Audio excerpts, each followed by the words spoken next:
The hills of Judea lay under a blanket of silver moonlight.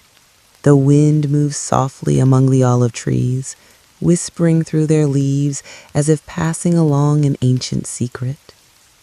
The night was still, so still that even the smallest sounds became vivid. The distant bleating of a sheep, the crackle of a shepherd's small fire, the gentle shuffle of a donkey shifting its weight in the dark. High above, the stars glimmered like scattered lanterns, each one a silent witness to the turning of centuries. The people of the land had walked under these very stars for generations, praying for the day when the Messiah would come. Far from the great city of Jerusalem, in a humble home of stone and wood in Nazareth, an oil lamp flickered gently. Its warm light painted soft shadows across the walls, and the scent of freshly baked bread lingered in the air. Mary sat near the lamp, her hands folded on her lap, her thoughts deep and still. Months had passed since the angel had appeared. The moment burned in her memory like sunlight on water. She remembered the gentle radiance, the voice that carried both strength and peace. You will bear a son, and you will call him Jesus.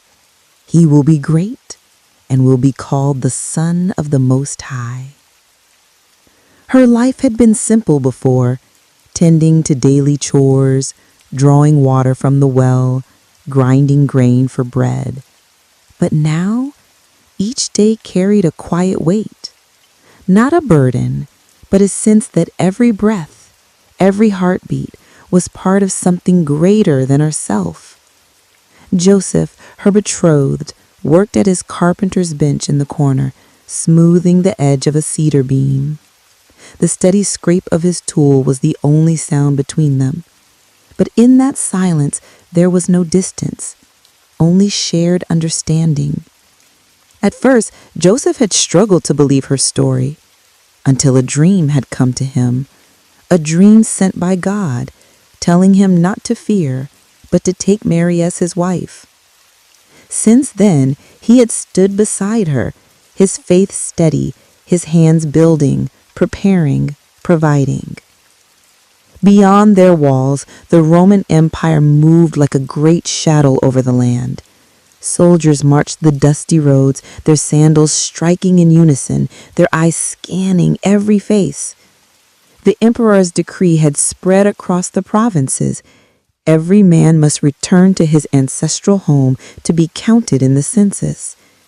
For Joseph, that meant Bethlehem, the city of David, many days' journey from Nazareth. Mary looked at the curve of her belly, feeling the faintest movement within. Traveling so far, so close to the child's birth, the thought was daunting. But she knew, as surely as she knew the rhythm of her own breath, that they would not walk alone. She rose and stepped outside into the cool night. The village lay quiet under the moon's silver gaze. Dogs slept in doorways. Clay jars stood neatly beside each home, and from one distant window a dim light still glowed. Joseph joined her, wiping the wood dust from his hands. They stood side by side, gazing upward. "Do you ever wonder why God chose us?" Joseph asked quietly. Mary's lips curved into a gentle smile. "Not because we are strong, but because we are willing," she said softly. A soft wind carried their words away into the night, lifting them toward the hills where shepherds kept watch over their flocks. Their fires glowed faintly, tiny sparks in the dark. Some sat speaking in low voices, others leaned on their staves, scanning the fields. One older shepherd tilted his head back to the stars as if searching for something. In his heart, he felt it, though he could not explain it, a strange restlessness, as though the air itself was waiting. And far beyond these hills, in lands of sand and stone, 3 wise men watched the same sky. They had studied the patterns of the heavens all their lives, and tonight something new shone among the constellations, a star brighter than all the rest. They did not yet know its name, but they knew its meaning. It was a sign that a king had been born, a king unlike any the world had known. In Nazareth, Mary and Joseph stepped back inside. The lamp's light wrapped them in warmth once more, and the quiet of the night settled over their home like a blessing. The world outside might be full of unrest, but here, in this small, humble dwelling, there was peace. The kind of peace that comes when heaven whispers and earth listens. The curse, like a shadow at dusk, stretched far beyond the walls of any single home. From the house of Atreus, its darkness traveled through time, touching children not yet born. The gods watched from their thrones, each with their own reasons, some cruel, some merciful, but none willing to lift the burden completely. In a quiet valley where the wind whispered through olive trees, a young woman named Electra sat alone. She had survived the fall of her father's house, yet survival was not peace. Every night she dreamed of voices calling her name, voices she recognized but could never truly answer. They were the voices of the past, demanding justice or perhaps vengeance. The sea nearby shimmered in the moonlight, but its beauty carried no comfort for her. The same waters had carried warriors to Troy and returned them broken or not at all. It was said the sea still remembered their cries, and that sometimes, when the night was silent enough, the waves spoke back. Far away in Thebes, another tale of fate unfolded. King Laius, warned by an oracle that his own son would kill him, had tried to outrun destiny, but the threads spun by the fates cannot be severed so easily. That child, Oedipus, would grow to unknowingly fulfill the prophecy, setting in motion another chain of sorrow. Generations were linked by these invisible threads, woven tight by the will of gods and the stubborn hearts of mortals. A promise broken here, a murder committed there, and the weave tightened, pulling the next soul into its web. And yet, within all this tragedy, there was something strangely beautiful. For even in the most cursed of lines, love still bloomed, fragile, fleeting, but real. A mother's touch on her child's cheek, a brother standing beside his sister when the world turned cold. These moments shone like lanterns in the fog, tiny beacons reminding the lost that they were still human. As the night deepened, the stars above bore silent witness to these lives. They had seen empires rise and crumble, kings crowned and slain, and still they kept their patient watch. Perhaps they too knew that every curse, no matter how deep, carried the seed of an ending, and in that ending, a chance for peace. The curse did not fade with the passing years. Like an old wound, it healed on the surface but ached deep within the soul of each descendant.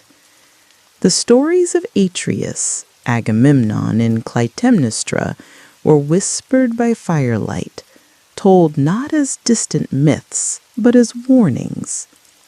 In a small coastal village, fishermen would speak of the blood tide, a night when the sea turned red beneath the moon.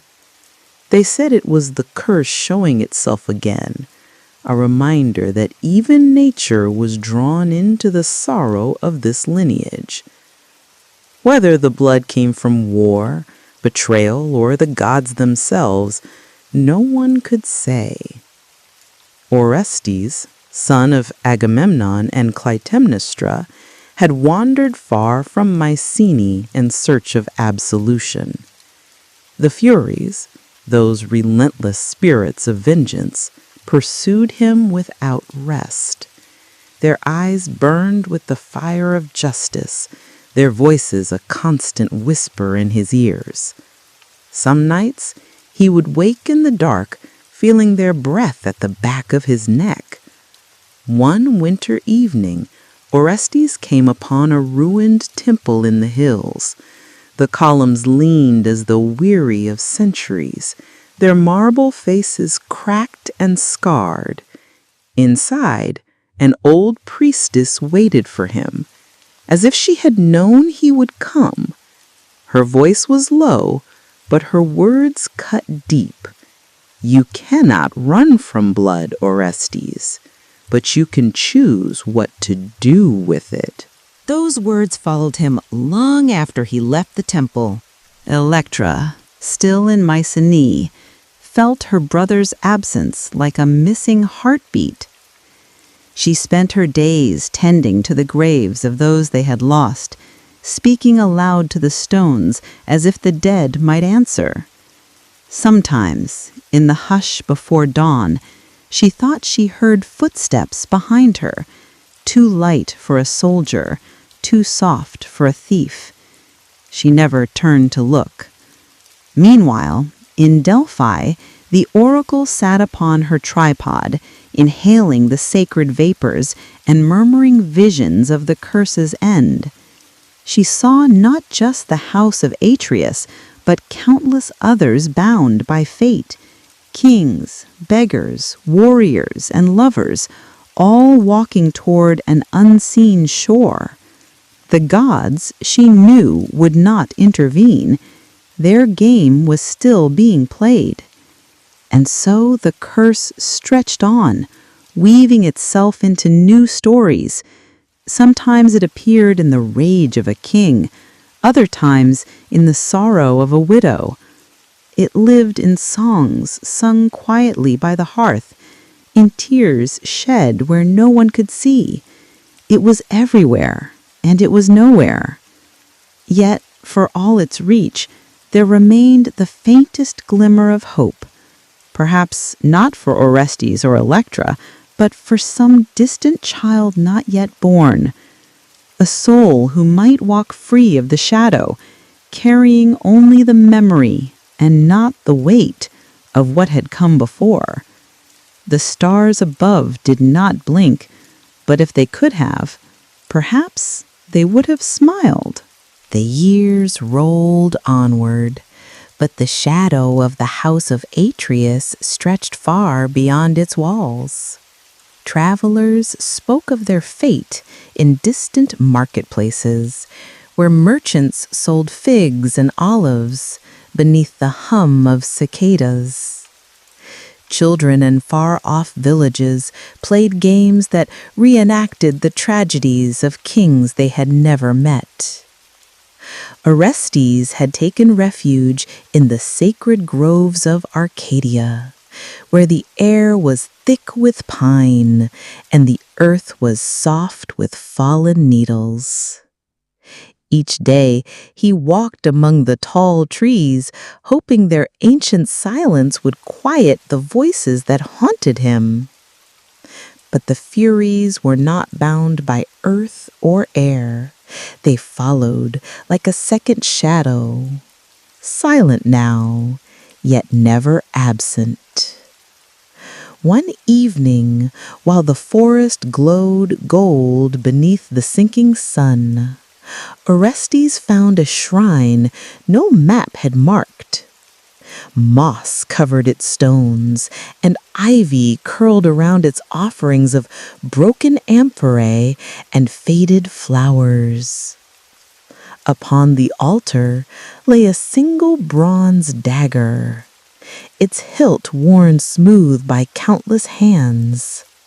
He reached for it, and as his fingers brushed the metal, a voice whispered in his mind, "You will not end the curse with steel." Far away, Electra's days had become a ritual of endurance. She lit the same lamps at the same hour, walked the same worn stones of the courtyard, and whispered the same prayers to the gods who had long turned their faces away. Yet one morning, as she stood by the palace gates, a stranger passed her with eyes that seemed to know her name. He did not speak nor pause, but something in her heart quickened. That night, she dreamt of a river she had never seen, its waters black yet reflecting 1,000 stars. A voice in the dream, neither male nor female, told her, "The river runs for all. To cross is not to escape, but to begin again." When she awoke, the palace felt heavier, as though the stones themselves were listening. In the distance, the faint sound of a bell echoed through the hills, though there was no temple near enough for the sound to carry. Somewhere in the tapestry of fate, the threads had begun to shift.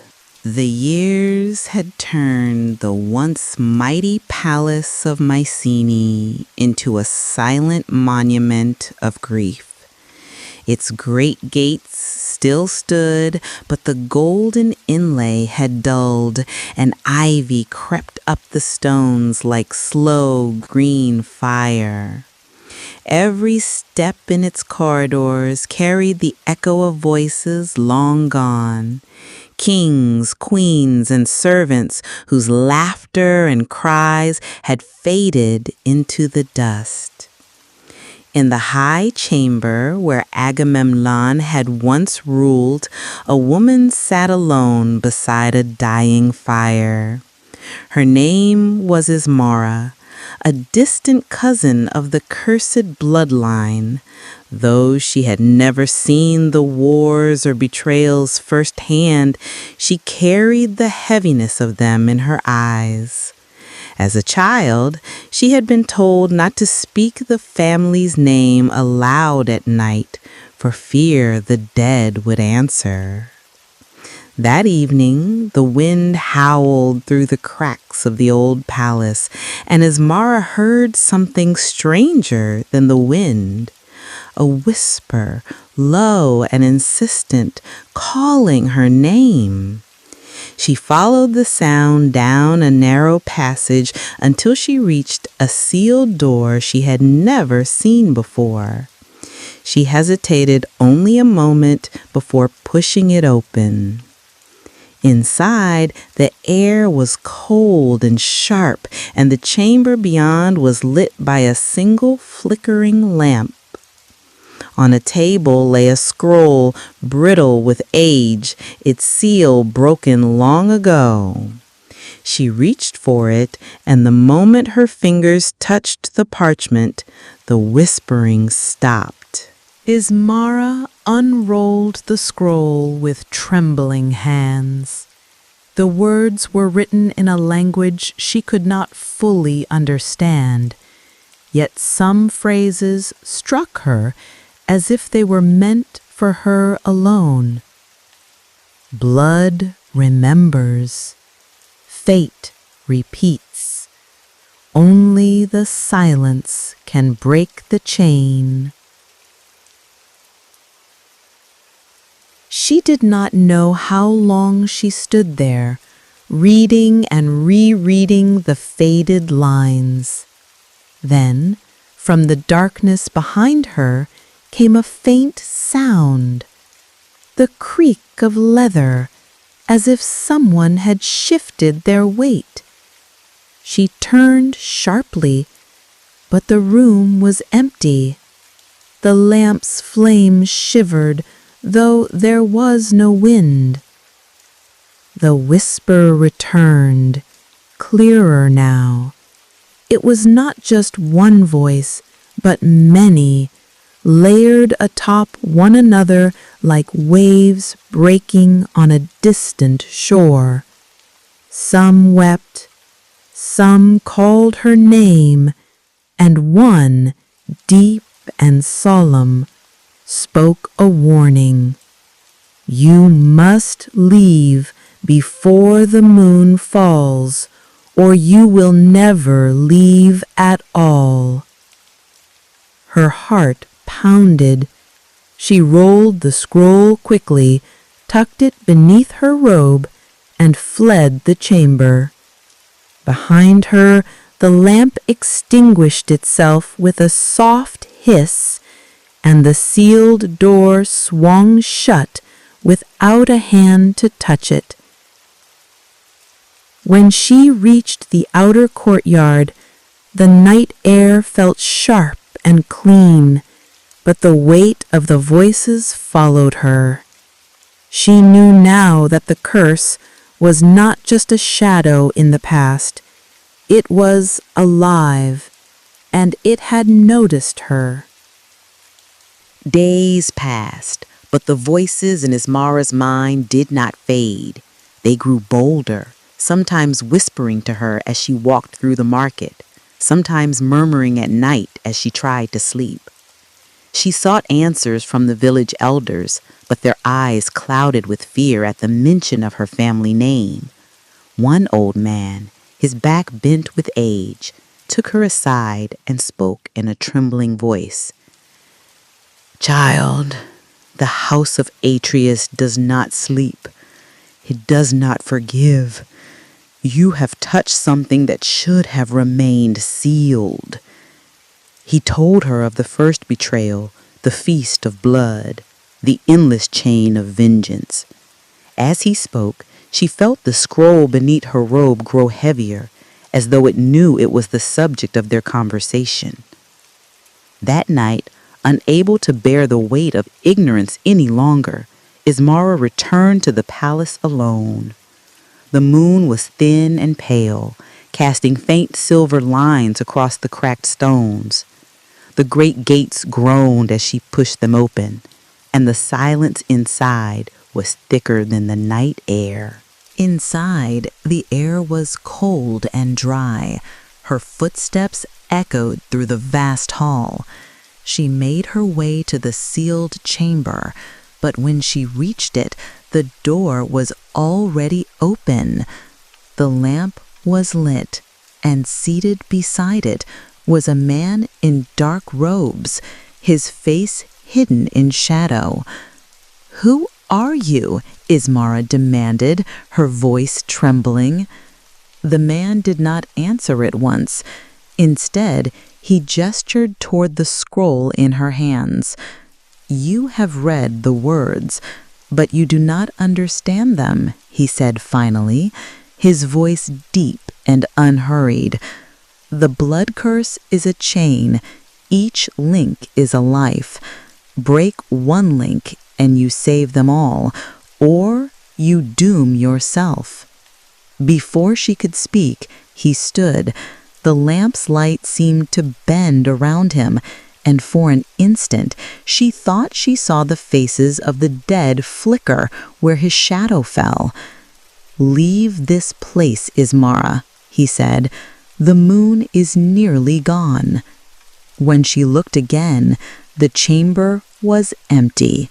The lamp still burned, but the air felt heavier, as if the palace itself had drawn a slow breath. For 3 nights, Ismara stayed away from the palace, but the words of the hooded man haunted her. "Break one link or doom yourself." Each time she closed her eyes, she saw that shadow bending the lamplight and the faces within it, faces that seemed to watch her with pity. On the 4th night, she returned. This time, she carried a small satchel, a flask of water, a piece of bread, and a dagger wrapped in cloth. The streets were silent. Even the wind seemed to hold its breath as she approached the palace. Inside, she noticed something new. The walls, once bare stone, now bore faint markings, symbols she had never seen before. They glowed faintly, like embers, as if the stones themselves had been branded by memory. She followed them, step by step, into a narrow hallway that seemed longer than the palace itself, and at the very end, a door stood waiting, black, heavy, with no handle. Ismara placed her hand upon the black door. It was cold, colder than stone should ever be. A sudden whisper rose from behind it, like many voices speaking all at once. The symbols along the hallway flared, and the door creaked open on its own. Beyond it lay a circular chamber. At its center stood a marble basin filled with water so still it seemed like glass. And above it, hanging in the air, was a single silver chain. Each link of the chain shimmered faintly, and inside each one she thought she saw a memory, a moment of someone's life, a cry, a betrayal, a death. As she stepped closer, the water in the basin rippled. A reflection appeared, not hers, but a man in a crown, blood staining his robes. The darkness was complete. Ismara could not even see her own hands, yet she could feel the air shifting, as if something unseen moved around her.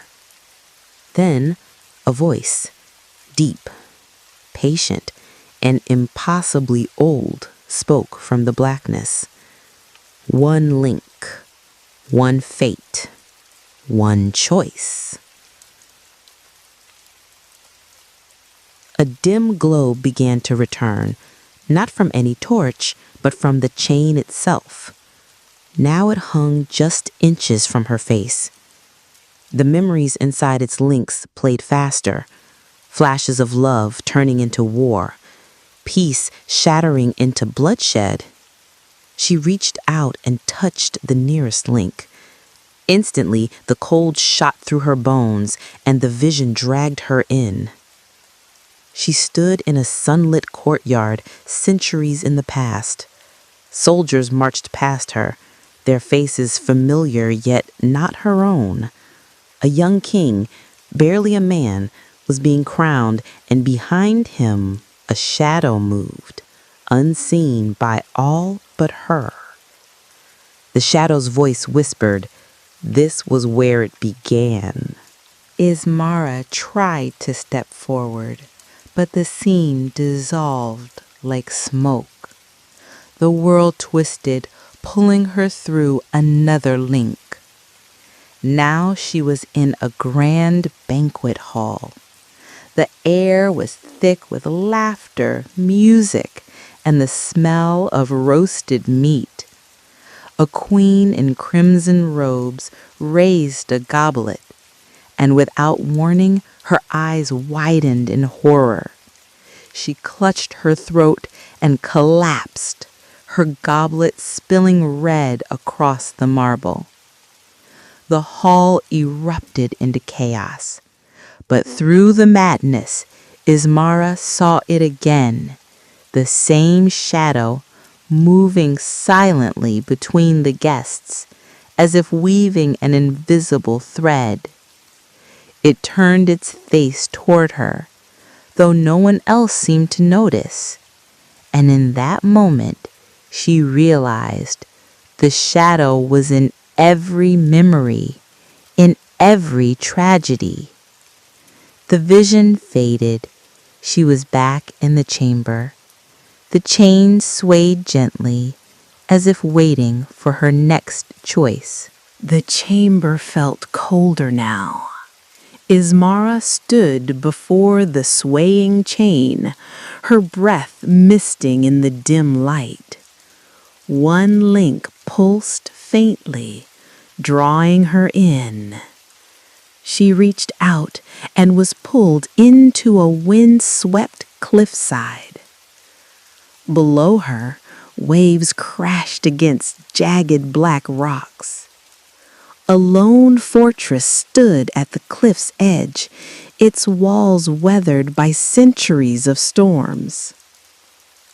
Inside, a king knelt in prayer before a golden idol, his crown discarded beside him. His lips moved urgently, begging for a victory he could not win. But then, the doors burst open. Soldiers in foreign armor stormed in, blades drawn. The king's prayer turned to a scream. And there, at the corner of the room, the shadow stood, always watching, always near. The vision shifted again, pulling her through time. Now she stood in a snow-covered village. The houses were silent, doors hanging open, food left untouched on tables. Not a single voice echoed in the cold air. She walked through the empty streets, each step sinking into the frost. Then, at the far end of the village, she saw them, a group of villagers lying still in the snow, their faces peaceful, almost as if they had simply fallen asleep. But in the center of them all stood the shadow, its form taller now, darker, more solid. It didn't move, it only seemed to wait. And for the first time, Ismara felt it was aware of her presence. The scene shattered. She was back in the chamber, the chain's links swaying more violently than before. The chamber was restless now. The chains rattled without wind, and the walls seemed to breathe. Ismara gripped the table for balance. Her head throbbed. The visions were coming faster, more violently. This time, she stood in the heart of a desert. The sun blazed high, but the air felt cold. Before her rose a colossal stone gate, carved with symbols she didn't recognize. Beyond it lay a forgotten city, its streets buried in sand. Statues of faceless figures lined the paths, each holding an empty bowl. In the city's center stood a fountain, dry and cracked, yet from its base a strange hum resonated. Then, as she stepped closer, the shadow appeared again. This time it did not wait in the distance. It stood right beside her, close enough for her to feel the cold seeping into her bones. Her heart raced, but she couldn't move. The shadow leaned in, its shape shifting like smoke in the wind. In a voice that was neither male nor female, it whispered, "You are not the first, and you will not be the last."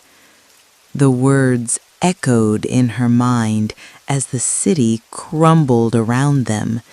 Towers fell, sand swallowed streets, and the statues' bowls overflowed, not with water, but with black, inky liquid. The ground shook. She reached for the chain's light, desperate to return. With a violent pull, she was back in the chamber, gasping.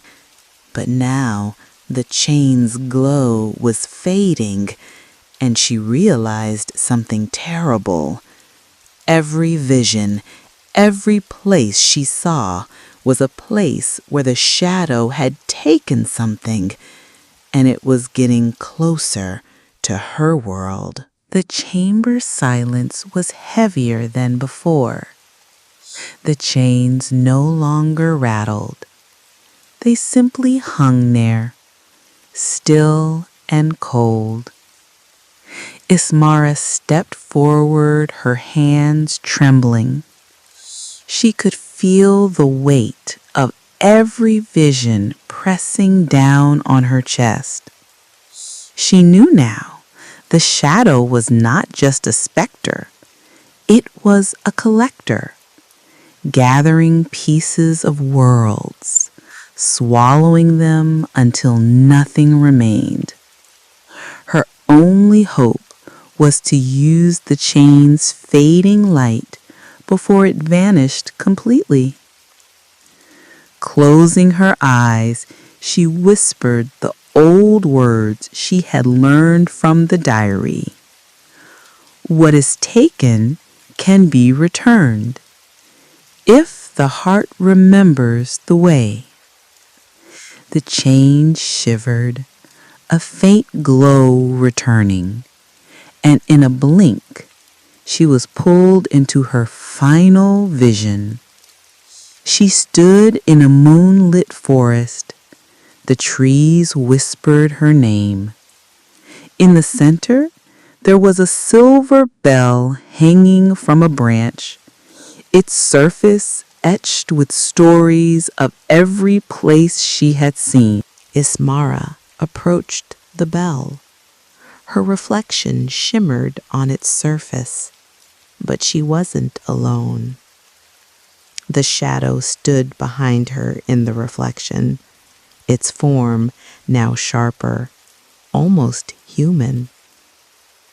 If you ring it, it hissed, you will undo what I have done, but you will also take my place.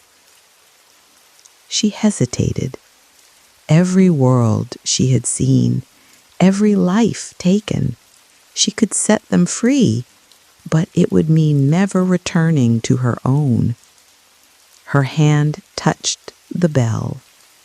Its cold surface felt alive, pulsing under her fingers. With a deep breath, she struck it once.